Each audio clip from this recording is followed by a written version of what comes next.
A continuación, Revolturas.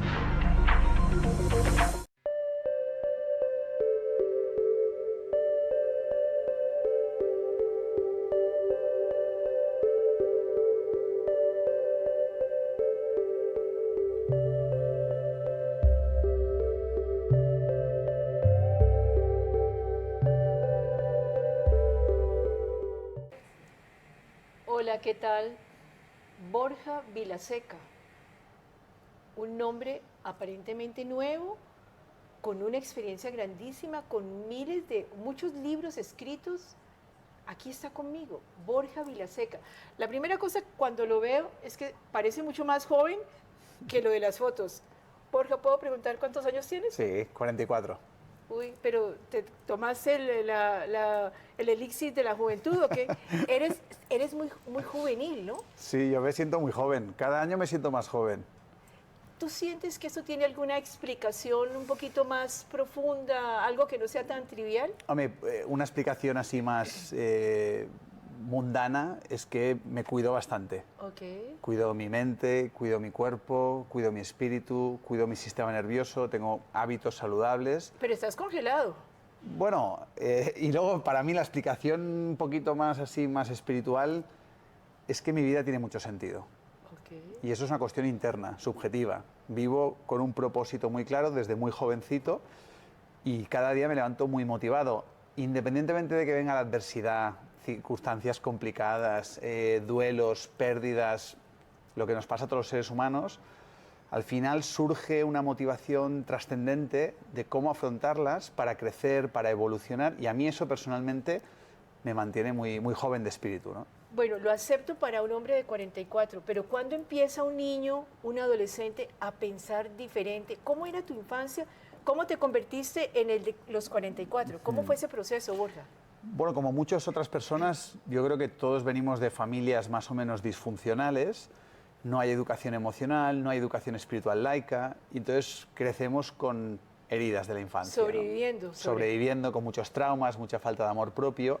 Y en mi caso, pues bueno, yo toqué fondo muy jovencito, con 19 años, se fundió todo a negro, pensamientos muy suicidas, una etapa muy oscura, drogas, alcohol, mucha inconsciencia, estoy a punto de morir en accidentes de coche, de moto, bueno, una locura típica juvenil, y ahí tocó fondo.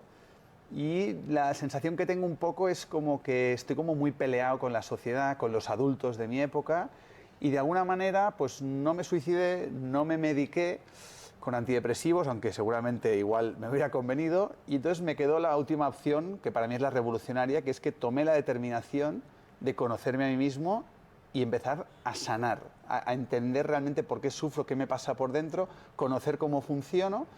Y esa determinación fue la que me llevó finalmente con 25 años a experimentar un despertar de conciencia. Pero esa determinación, ¿de dónde surge, Borja? Porque es que uno muchas veces se encuentra con la gente, ¿cómo hacer para que haga ese clic? ¿Qué se hace para ese clic? Donde tú hubieras podido seguir camino al hueco, pero ¿qué hace clic? ¿Por qué unos sí y otros no? Ya, a mí lo que me pasó es que cuando estaba inmerso en esa profunda crisis, en ese dolor, en ese vacío, por cosas de la vida entré en contacto con la escritura. Es decir, un amigo mío que se fue de la ciudad me dijo, oye, hay una cosa que se llama email. Imagínate, yo no sabía ni lo que era. Internet era en pañales. Y me conectó el Hotmail y me dijo, oye, escríbeme por aquí mails y así estaremos en contacto. Y yo, bueno, y al cabo de unas semanas que se fue, pues me conecté, puse la contraseña, entré en esta cosa rara que era Internet y accedí al... Y entonces vi que tenía un email suyo, un correo suyo, donde me explicaba cómo se sentía, cómo estaba en la nueva ciudad. Un amigo mío también muy filósofo, muy profundo. Y entonces yo, pues por resonancia, le dije, oye, pues yo también te voy a compartir cómo me siento. Y entonces empezamos a tener unas correspondencias con 19 años, y yo recuerdo en uno de estos mails, donde le explicaba todo el dolor que sentía y la situación que estaba viviendo, pero de pronto es como que se desvaneció el tiempo, sentí como mariposas en mi corazón, y de pronto miré el reloj y habían pasado 7 horas. Había estado 7 horas en estado de fluidez, escribiendo reflexiones psicológicas, existenciales, con sentido del humor, algunas anécdotas, ¿no? Y de pronto sentí una certeza muy profunda de que por fin sabía quién era a nivel vocacional. Y le dije a mi padre, que es abogado mercantil, le dije, papá, todo gamberro, yo era un bala perdida y tal, le dije, papá, soy escritor, voy a ser escritor. Y me dije, hijo, te vas a morir de hambre. Pero ahí conecté con esa motivación trascendente y ahí yo siempre digo que la literatura me salvó la vida. Empecé a escribir, empecé a leer sobre psicología, filosofía, una cosa llevó a la otra y entonces me motivé por encontrarle el sentido al sufrimiento y por saber cómo salir del sufrimiento. En vez de ahogarme en el sufrimiento, conecté con esa fuerza interior y ese fue el inicio de mi camino con 19, ¿no? Bueno, hago un salto de garrocha. ¿Cómo te ve tu padre ahora? Mi padre ahora siempre me dice, yo siempre supe que ibas a ser escritor y te apoyé desde el principio. Y le mando un saludo muy fuerte desde aquí, me lo quiero mucho a mi padre. De hecho, estoy aquí hoy porque mi padre se ha quedado con los niños, así que mi padre me ha permitido estar aquí en Colombia. Bueno, pero es muy valioso, Borja, cuando dices hubo una herramienta. Es decir, en ese hueco espantoso, la herramienta, ¿qué tan terapéutica es la escritura para tantas personas? Para mí es la arteterapia. Okay. A mí lo que me ha sacado del hueco, del agujero, llámalo como quieras, y siempre que tengo una crisis, siempre que la vida me vuelve a hundir a ese lugar, escribo. Y de hecho todo lo que escribo, todos los libros que escribo, siempre digo que es mi terapia, la arteterapia, es decir, conectar con la creatividad, que es un motor para convertir el dolor en algo útil, provechoso para otros seres humanos. Luego la gente me dice, me han encantado tus libros, y digo, ostras, qué bien que mi terapia sea útil para otros, ¿no? Entonces yo creo que mi vida es una vida de terapia, por lo profundamente traumado que he estado, y mi terapia es escribir, es dar charlas, es crear proyectos educativos. Todo eso es la manera en la que estoy sanando mi propia infancia, mi propio dolor, transmutándolo en algo útil, provechoso para otros, pero que sobre todo es útil y provechoso para mi propia sanación. Entonces cada día, pues decía, cada día me siento más sano y creo que eso se nota físicamente, espiritualmente, mentalmente. Me siento más joven, me siento mejor conmigo mismo, porque siento que mi mochila, que al principio había mucha carga, cada vez es más liviana, ¿no? La escritura, me imagino que sabes, la escritura libre, no pienses y escribes. ¿La tuya es consciente? Sí, alguna vez he practicado esa escritura libre en algunas terapias. Con la mano que he izquierda hecho. o la otra mano y sí, déjese fluir. Y lo que venga. Sí. Yo, el tema que me pasa a mí es que a mí no me gusta escribir a mano. Okay. No me gusta, a mí me flipa escribir, porque claro, escribo a una velocidad donde entro en un estado de flow, donde no siento que sea yo quien está escribiendo. Estás siendo poseído estoy siendo poseído por la vida, por la inspiración, no siempre, pero cuando estoy conectado, porque yo siempre escribo cuando estoy alegre, conectado, si no, no escribo, y entonces siento como un gozo indescriptible porque desaparezco. Y de pronto, como si fueras un medium de algo. Bueno, sí, una herramienta, un medio, un canal creativo. Me pasa cuando escribo y cuando hablo en público. Okay. Y siento una dicha que no la siento en ningún otro momento de mi vida. Igual cuando hago el amor. Bueno, pero allí ya lo metiste tú al tema.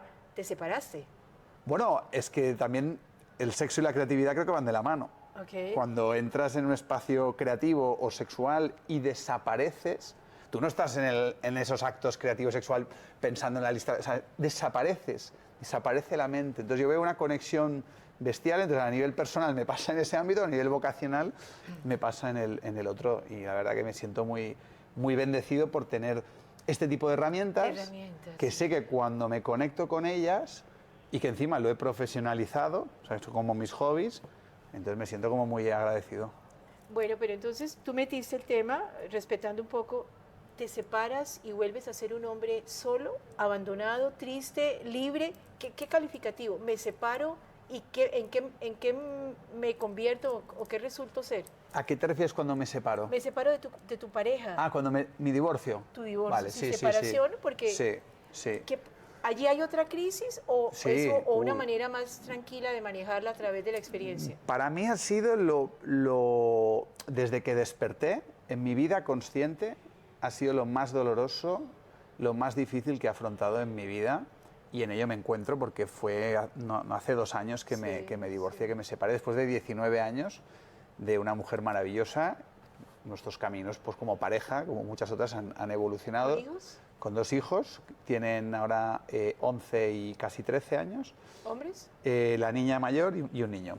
Y evidentemente vuelves a ese pozo. Yo volví a ese... Sí, pero no lo mismo. No es lo mismo porque cuando yo toqué fondo con 19 años era totalmente ignorante, inconsciente, no sabía por qué sufría, no sabía cómo salir del sufrimiento, no sabía el para qué, no tenía herramientas y por tanto considero que el Borja de 19 años no sé ni cómo lo hizo ahora mismo, sinceramente. No sé de dónde sacó esa fuerza.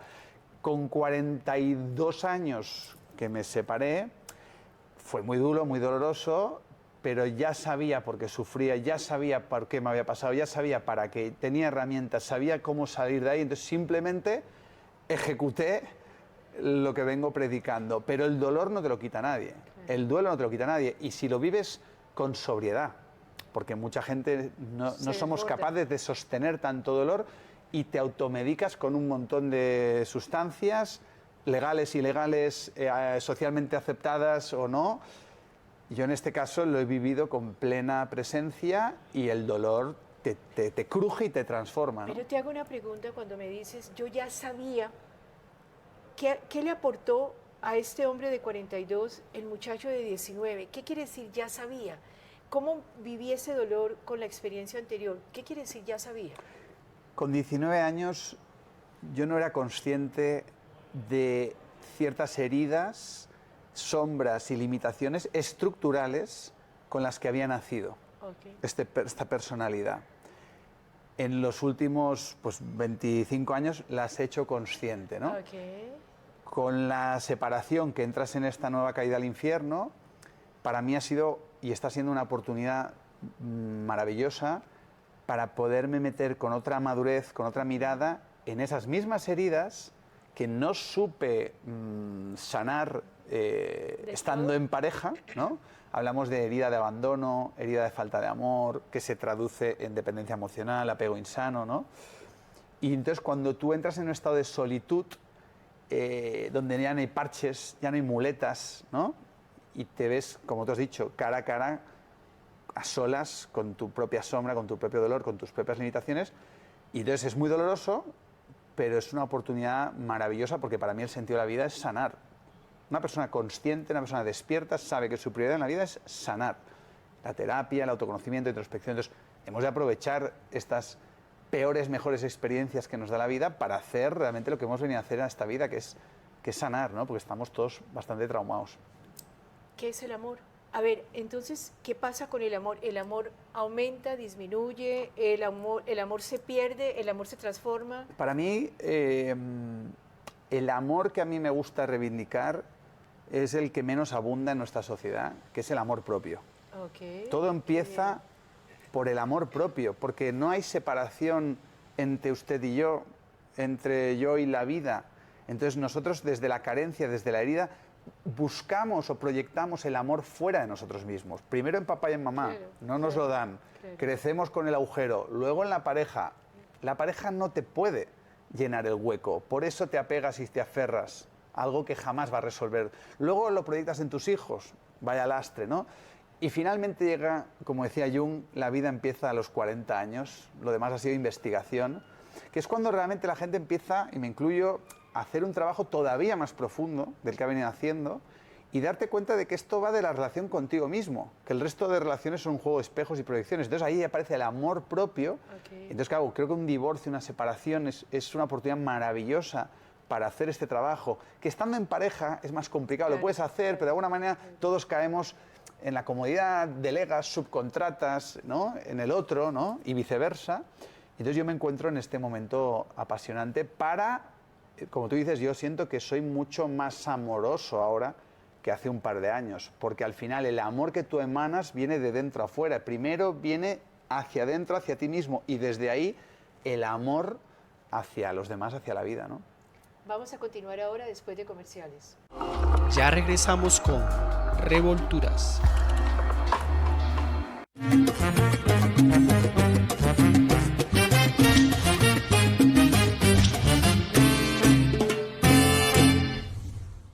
Un saludo para Canal 2, los felicito porque es muy bueno el programa Y Pero si nunca lo ha visto, ¿cómo es? Lo presiento. Usted nunca lo ha visto, ¿cómo así que es bueno el programa?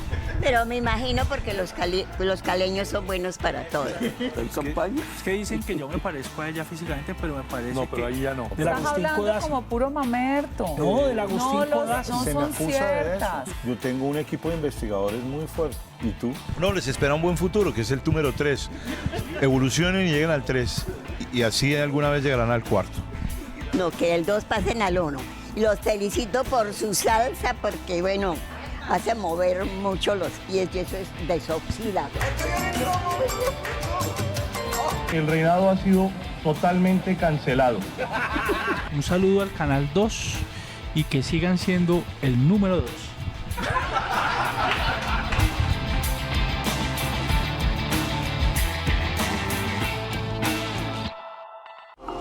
Estamos con Revolturas. Es maravilloso porque es que, por ejemplo, no hay una cátedra en los colegios ni en las escuelas de amor a sí mismo. Es decir, tú tienes algo en España de una formación para educadores con, Sí. con una mirada diferente. Explícanos un poco eso que tiene que ver con el amarse a sí mismo. Sí. Bueno, al final tengo como dos vertientes, ¿no? El trabajo más divulgativo, escribir libros, dar charlas. ¿Cuántos libros? Yo creo que estoy por el 11º ya. Mucha terapia, mucha terapia. Cada libro, te juro que cada libro suelta una piedra de la mochila, ¿no? Y las que me quedan. O sea, que yo bendecido porque me quedan unos cuantos libros por publicar. Y luego la Se otra... vende muchísimo. Bueno, se vende muchísimo. yo creo que hay resonancia porque cada vez más gente se está dando cuenta de que esto va de mirar hacia adentro. Ok. Y ese es el despertar, ¿no?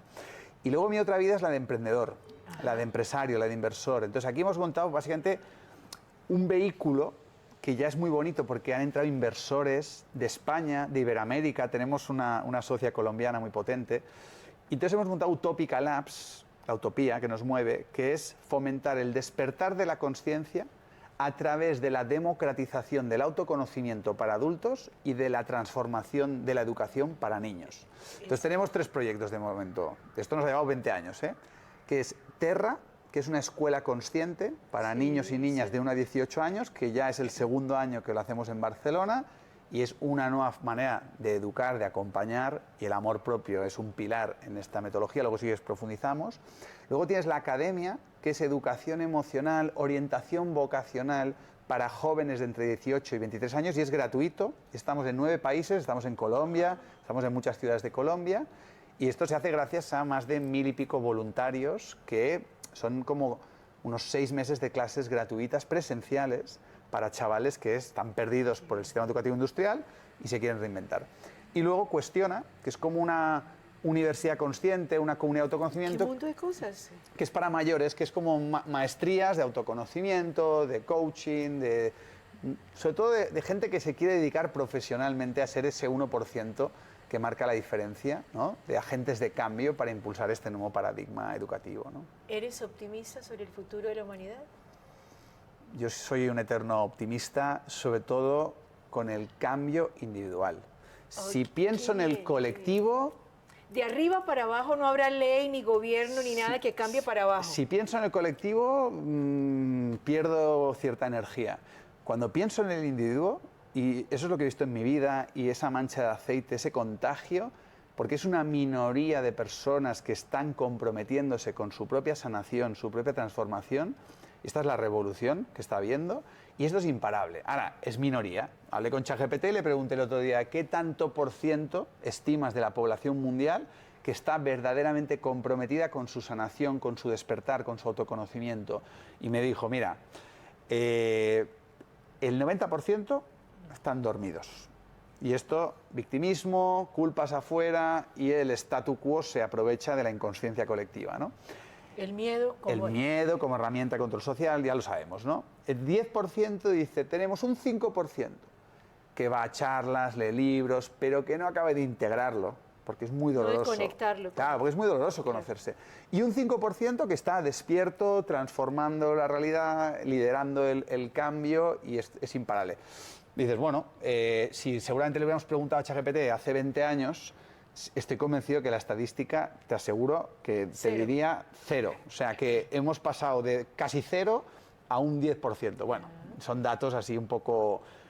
Yo creo en ese contagio y yo al final vivo como un caballo, ¿sabes? Un poco intento abstraerme y centrarme en lo que depende de mí, porque eso es lo que me mantiene joven, sano, motivado.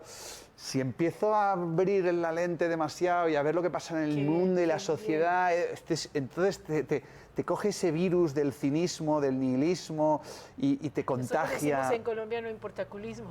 ¿El qué? No importaculismo. No importaculismo. Entonces yo no quiero infectarme con ese virus, Sí. pero no por nada, sino prefiero ser ingenuo, naif, un puntito idealista, un puntito utópico, porque yo sé que no veré realizado en esta vida mi visión de transformar la educación. Pero gracias a que me creo un poco pues, esta motivación, voy viendo que sí que estamos consiguiendo cosas pequeñitas. Salvar a una persona justifica cualquier... Una persona mirando diferente, sintiéndose diferente, creo que justifica. Claro, es que a mí me pasó, yo leí a otros autores. Claro. Yo también tuve mis referentes y estoy súper agradecido y uno de ellos es colombiano. Mi gran referente en esta vida es Gerardo Smelling. Ah, claro. Claro, la magia del amor. La magia del amor. Entonces, Sí, a mí ¿por un qué lo colombiano... conocías? Yo no lo conocí en vida porque conocí sus enseñanzas un año antes de que se muriera. A mí, ¿Cómo llegó Gerardo a tu vida? pues mira, estaba una noche Él es de Boyacá, apasionada. claro que lo conozco. Yo hice la magia del amor muchos años. ¿Lo conociste en persona? Personalmente no, pero estuve con alumnos de él maravillosos, Alfredo Besosa. Hombre, he hablado, sí, con él lo conozco. Pues nada, estaba buscando por internet con mi hermano sobre Enneagrama, que es una Sí, herramienta que nos sí. gusta mucho y tal. Y él encontró un test de personalidad de Enneagrama y junto a él ponía otro enlace. Oye, para los que no necesitan sufrir más. Y yo que estaba sufriendo muchísimo y llevaba sufriendo, pues mira, desde los 19 a los 24 que encontré el texto. Y me acuerdo que pedí pues la aceptología, me la dieron en la transcripción. Me pareció, bueno, de entrada todo como muy hierbas, muy tal. La imprimí y con 25 años, Gerardo ya estaba muerto, que me enteré a posteriori. Leyendo la aceptología fue que vino ese despertar. Sí. Entonces yo realmente siento que estoy como un poco en deuda con el Colombia. pueblo colombiano. Sí, y de alguna manera es curioso porque la vida no para de traerme a Colombia. No sé qué tengo con Colombia, pero un colombiano me hizo clic y la vida me trae constantemente a esta tierra maravillosa, o sea que encantado. ¿Qué tiene que ver la conciencia con la autoestima? ¿Qué es la conciencia? La primera pregunta general. ¿Qué es conciencia? Wow, es una pregunta. Para mí, la conciencia es que lo es todo. O sea, nuestra existencia se forja dentro de un campo de conciencia. Esa conciencia, muchos místicos le llaman Dios, ¿no? Que es todo lo que es, todo lo que existe. Y nosotros formamos parte de esa unidad, ¿no? Y entonces aparece ese personaje egoico y desde ahí, dentro de cada ser humano hay una chispa de divinidad que se materializa en forma de lo que llaman Satchitananda, que es consciencia, presencia, dicha. Entonces, cuando tú vas quitando las capas y capas de la cebolla psicológica, cuando tú te vas conociendo, te vas desidentificando de la mente, del pensamiento, dejas de creértelo, lo observas, entras en ese silencio interior que te aporta la meditación, llega un momento que a veces sucede que te das cuenta de que no eres nadie, de que no hay nada, y te sientes unido, conectado con el todo. Eso es un estado de conciencia. Hay estados de conciencia. Claro. Por ejemplo, hay un estado de conciencia que es cuando estás en el sueño profundo, es una inconsciencia biológica, porque ahí no hay ningún yo, ahí no hay mente, no hay ni siquiera sueños, porque no hay pensamientos. Luego hay una fase REM del sueño, que sigues dormido, pero hay sueños, porque hay mente, y ahí hay un yo onírico, es una inconsciencia onírica. Luego despiertas, pero es un estado de vigilia, es una inconsciencia ordinaria, estás totalmente atrapado por el yo, no paras de pensar, ¿no? Estás yo, constantemente yo, victimismo. Luego empiezas un poquito a trabajarte, yo soy responsable, yo medito. Y luego empieza a haber una conciencia plena que te das cuenta, ¿no? Que estás aquí y ahora, te observas, eres capaz de observarte desde fuera, sin identificarte con tu mente, sin engancharte con tus emociones, una conciencia plena. Pero es que luego hay otro estado de conciencia que se le llama, pues, conciencia testigo, conciencia transpersonal, que es que de pronto desaparece el yo. desaparece la mente, pero conscientemente. Y entonces hay una observación neutra, impersonal, una consciencia testigo, es decir, una observación que observa el devenir de nuestro personaje sin intervenir, sin juzgar, y esa consciencia, pues no hay ningún yo, no hay ningún autor, son conceptos, son palabras. A esa consciencia testigo se le llama Dios, porque de alguna manera en ese estado, que siempre es temporal, es efímero, te has fundido con la realidad, no hay separación. Es una paz indescriptible y bueno, pues son momentos, son instantes, ¿no? Entonces nosotros, en general, el 90% de la población está en el estado de inconsciencia ordinaria, totalmente identificado con el ego, ¿El creyendo... automático? Automático, inercia, soy un yo, tú, peleándome, discutiendo, división, lucha, enganchado con mis emociones, con mis pensamientos, bueno, sufrimiento. Y ese 10%, pues podríamos decir que hay una parte que cada vez tiene más momentos de consciencia plena, porque medita, porque se trabaja, porque está en el autoconocimiento, sanando, y hay momentos de, ¿no?, estoy como muy presente. Y pues un porcentaje que aquí ya no sabríamos, ha tenido experiencias de conciencia testigo, experiencias místicas que se le llaman. Sí, claro. ¿Iluminaciones? Iluminaciones que algún día, y creo que queda poco, la ciencia, la neurociencia, demostrará qué pasa en el cerebro cuando se producen esos estados alterados de conciencia, porque se segregan neurotransmisores, uno de ellos es la anandamida, que te disocian del personaje egoico. Claro, todo eso, y dices, bueno, esto es muy filosófico, pues que luego tiene unas consecuencias psicológicas tremendas. ¿Dónde has aprendido eso? Mirando hacia adentro. Y evidentemente, pues formándome, leyendo, investigando. Me apasiona la filosofía oriental, me he metido en todas las tradiciones de Oriente, también por supuesto en el misticismo cristiano. Al final el autoconocimiento te lleva al misticismo, a la espiritualidad laica, a profundizar en cómo es el ser humano cuando no está identificado con la mente. Y entonces ahí es cuando emerge esa conciencia, ¿no? Diciendo una frase muy, muy simple, la mente es maravillosa para miles de cosas, pero también es un tirano que nos hace mucho daño.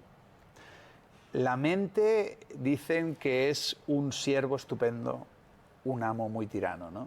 Entonces ahora mismo estamos poseídos por la mente, tiranizados por la mente. La mente es el director general de nuestra vida, el yo, y por eso sufrimos tanto. Cuando la conciencia emerge y observa la mente sin identificarse, entonces podemos hacer un uso de esa mente funcional. Entonces la mente es un instrumento fantástico. Pero se nos acabó el tiempo, qué pena, pero bueno, maravilloso poder conversar con él. Siempre les digo, ojalá lo podamos volver a tener aquí. Ha sido increíble, Borja. Muchas Gracias a ustedes. Ojalá lo hayan aprendido, lo hayan disfrutado tanto como yo. Muchísimas gracias, que la pasen bien.